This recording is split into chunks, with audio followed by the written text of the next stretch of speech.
Judge's Corner is brought to you by CoolStuffInc.com, the best online retailer for Magic the Gathering singles and sealed product, and GatheringMagic.com, your place to explore the game. Now it's time for Judge's Corner.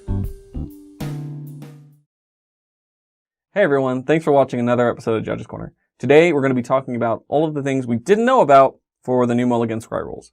And we're even going to cover a few things that we didn't know we'd be covering. So sit back and enjoy. So if you haven't already watched it, I'd first recommend checking out our first video on the topic, where we discuss exactly what the new Mulligan Scry rules are and how they're impacting Magic. First, I don't think I was clear enough on what Scry means. Scry is an older term that was recently given evergreen status, meaning it'll become more commonplace in Magic sets. Scry N means look at the top N cards of your deck, where N is a specific number. For Mulligans, it's currently Scry 1. You may rearrange those cards in any order, either on top or the bottom of your library.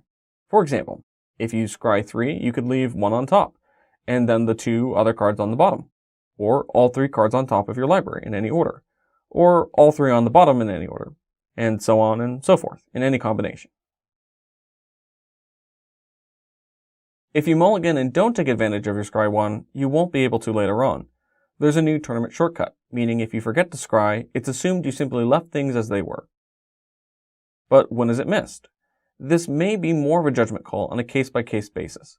Your opponent can't rush ahead and force you to miss the Scry, but you can't claim your opponent rushed ahead if you allowed them to advance. Waiting to see what all of their plays are for the turn and then claiming that they rushed you won't exactly fly. Consult with your local judge for these kinds of discrepancies. Finally, an interesting question I've seen asked a few times in Modern. Do I scry before playing Gemstone Cavern or a lane line, or do I put those into play before scrying with a mulligan?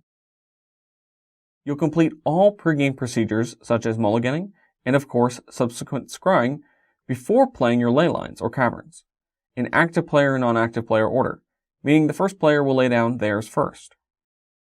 If you've been wondering about the implications for the new Scry mulligans with Commander mulligans, well, then boy, do I have a shocking amount of information for you. Currently, the Commander mulligans do not include a Scry 1 after mulliganing. But wait, I hear some of you yelling, Wizards of the Coast released rules stating that you do Scry in Commander. Well, that's kinda right, due to a miscommunication between the Wizards of the Coast Rules Manager and the Commander Rules Committee. It was reported that scrying would be used, while later the Rules Committee for Commander, which Wizards follows for their official Commander rules, reported against that the scry rules would not be used in an article by Sheldon Menery. What does this mean for you? Well, changes are possibly coming to the Commander mulligans, but not during this rules update. In the article Sheldon wrote, which is linked below, he goes into detail on which potential changes could be made to the Commander mulligan rules. Do you like any of these ideas, or have any good ideas of your own? Let us know in the comments below. Keep in mind though that when we're playing a game of multiplayer Magic, that your first mulligan is always free. So that first mulligan is going to go from 7 to 7. And since we're talking about Commander mulligan rules, now is a good time to bring up a mistake in our older video. I mentioned that the first mulligan would be free from 7 to 7 to 6 to 5, and so on, because the multiplayer rules dictate that you do that with any game containing more than 2 players. However, it was brought to my attention long ago that the Commander mulligan rules supersede all other mulligan rules and modifications.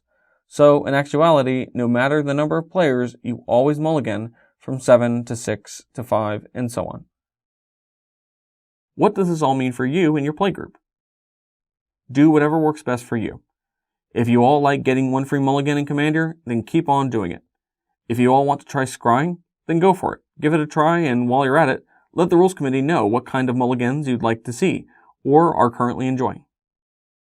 So that concludes our episode. If you have any questions about this episode, or any other questions in general, you can always send us an email, leave us a comment below, send us something by carrier pigeon, whatever works for you. If you like this video, we'd really like it if you liked it. If you dislike this video, well, you can dislike it, but we'd really like it if you clicked on somebody else's YouTube video and disliked that. Just carry that rage with you. And don't forget to subscribe. Until next time, make sure to shuffle thoroughly, play at a reasonable pace, and have fun.